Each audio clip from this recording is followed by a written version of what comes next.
ఏర్పాటు చేసినందుకు నేను అందరూ కూడా అభినందిస్తున్నాను.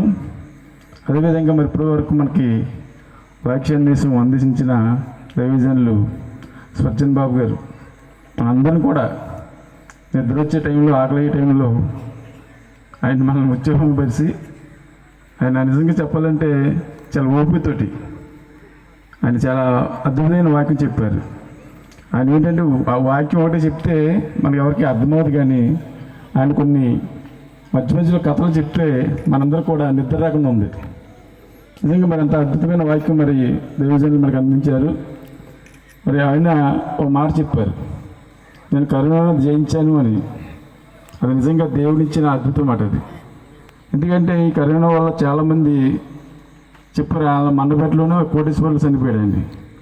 ఆ బాడీని ఇమ్మంటే 2 కోట్లు ఇస్తానని సరే ఇవ్వలేదు. అదే సేమ్ మనకు తాడేపల్లిగూడెం మినిస్టర్ గారు జరిగింది. ఆయన కూడా ఒక్క క్షేమం మా ఇంటికి దింపందంటే 5 లక్షలు ఇస్తానని వాళ్ళ భార్య దింపలే. ఇలాంటి పరిస్థితుల్లో మరి దేవుడు మనల్ని కాపాడాడు. మరి చుట్టుపక్కల ప్రజలందరూ కూడా ప్రతి గ్రామంలో కూడా కరోనా వచ్చి